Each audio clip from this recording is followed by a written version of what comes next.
नमस्कार मित्रों, आज हम राजनीति के ऐसे दो शिखरों की बात करेंगे। देश की जनता जिन पर अपना प्रेम और आशीर्वाद भर भर कर लुटाने के बाद भी खुद आज लुटा लुटा सा महसूस कर रही है। अनेक मुद्दों पर खुद को ठगा सा पा रही है।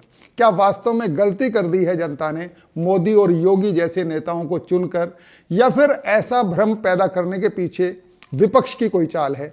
चलिए गहराई से पड़ताल करते हैं इस विषय की। वीडियो को अंत तक देखिएगा और पसंद आए तो वीडियो को लाइक और चैनल को सब्सक्राइब अवश्य कर लीजिएगा। मित्रों, कभी कभी लगता है कि अब कुछ नहीं हो सकता। धैर्य जवाब दे जाता है। मन में आता है कि मोदी और योगी जैसे लोगों को इसलिए ही तो बहुमत सौंपा था कि ये सब ठीक कर देंगे। ये लोग सत्ता में होंगे तो सब समस्याओं का समाधान हो जाएगा। लेकिन हुआ क्या? अपराध आज भी हो ही रहे हैं। बेटियों की सुरक्षा पर आज भी प्रश्न चिन्ह लगे हैं। रिश्वतखोरी पर अभी भी पूरी तरह लगाम नहीं कसी जा सकी है, बल्कि कुछ लोगों का तो कहना है कि अब रेट पहले से भी ज़्यादा हो गए हैं किसी काम को कराने के। राजनीति में आज भी गुंडे और अपराधी पैर पसारे बैठे हैं। कहाँ हुआ सब कुछ ठीक मोदी योगी के सत्ता में आने से? और ऐसे विचार मन में जब ज़्यादा आने लगते हैं तो हम सोचते हैं कि क्या फ़र्क पड़ता है किसी के भी चुनाव जीतने से। अब की बार नहीं देंगे हम किसी को भी वोट। लेकिन मित्रों, ध्यान से अगर हम देखें तो बहुत कुछ बदल रहा है धीरे धीरे। कुछ मामलों में गति हमारी अपेक्षा के अनुरूप नहीं है, लेकिन दशकों से उलझे पड़े कईयों मामले इन्होंने चुटकी में भी हल करके दिखाए हैं। दरअसल ऐसा कोई समय आज तक पृथ्वी पर कभी रहा ही नहीं जब यहाँ अपराध पर पूरी तरह नियंत्रण कर लिया गया हो, यानी आपराधिक घटनाएं होना पूरी तरह बंद हो गई हों। यहाँ तक कि सतयुग में भी दैत्यों का आतंक बना ही रहता था, अर्थात भगवान विष्णु की उपस्थिति भी उनके कुकृत्यों को तत्काल रोकने में या तो समर्थ नहीं थी, अथवा संभवतः यह उनकी योजना का हिस्सा रहा हो कि समाज हर कार्य के लिए मेरा मुंह देखता रहेगा तो वो स्वयं जिम्मेदार कैसे हो सकेगा। अतः देवता लोगों के असमर्थ होने की दशा में ही वो उनकी सहायता करते थे, अन्यथा नहीं। दूसरा एक तथ्य यह भी है कि कार्य जितना अधिक महत्व का होता है, उसे अंजाम तक पहुंचाने में वक्त भी उतना ही अधिक लगता है।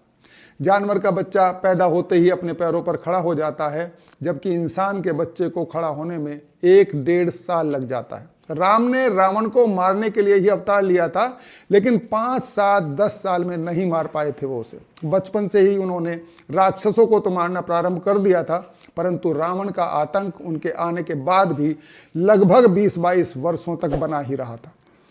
कृष्ण ने भी जन्म लेते ही कंस को नहीं मार दिया था। राक्षसों को मारने की शुरुआत उन्होंने भी जन्म के 6ठे दिन पूतना को मारने से कर दी थी, लेकिन कंस के अत्याचार पूर्णतः समाप्त करने में उन्हें लगभग 15-16 वर्ष लग गए थे। और उसके बाद भी लोगों के अंदर के कंस समाप्त नहीं हो गए थे, वरना महाभारत न रची गई होती। अर्थात साक्षात ईश्वर या उनका कोई अवतार भी इस धरती पर कभी आदर्श स्थिति नहीं पैदा कर सका। बुरे लोग हमेशा से इस धरती पर होते आए हैं और हमेशा अपने कार्य को अंजाम देते रहे हैं। ध्यान देने वाला विषय केवल ये है कि उनके कुकृत्यों पर कठोर कार्यवाही की जा रही है, अथवा उन अपराधों के लिए भी उन्हें प्रोत्साहित ही किया जा रहा है। हत्या, लूट या बलात्कार निश्चित रूप से सज्जनों के मन को बेहद विचलित कर देते हैं। वो दुखी होते हैं, आक्रोशित होते हैं, और कभी कभी उनका धैर्य जवाब देना भी स्वाभाविक ही है। लेकिन विपदा की ऐसी स्थितियों में होश को बनाए रखना और भी अधिक आवश्यक हो जाता है। ध्यान ये भी रखना होता है कि कहीं हमारा आक्रोश उनका पैदा किया हुआ तो नहीं है जो स्वयं इन परिस्थितियों के पीछे सक्रिय रहे हैं। कहीं हम उनके हाथों की कठपुतली तो नहीं बन रहे। ध्यान देना, कहीं हम भी वही भाषा तो नहीं बोल रहे जो मोदी और योगी को सत्ताओं से हटाने की कसम खाए हुए लोग बोल रहे हैं। 1947 से देश का तंत्र इंदिरा, राजीव या राहुल को ध्यान में रखकर विकसित किया जा रहा था, लेकिन अब इस राष्ट्र का निर्माण वसुधैव कुटुंबकम की संस्कृति वालों को ध्यान में रखकर किया जाने लगा है। वो जहां जहां परेशानियों में हैं, सबको बुलाया जा रहा है। तिल चट्टे तिल मिला रहे हैं, लेकिन राष्ट्र अब नरेंद्र मोदी के नेतृत्व में पुनः नवनिर्माण करने हेतु दृढ़ संकल्पित है। काश कि पटेल और सुभाष तभी इन धूर्तों को पहचान लेते तो आज ये देश विश्व का नेतृत्व कर रहा होता। खैर, देर आयत दुरुस्त आयत। अभी भी स्थिति नियंत्रण से बाहर नहीं है।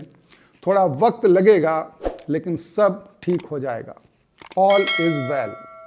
कल फिर मिलते हैं किसी नए विषय के साथ। नमस्कार।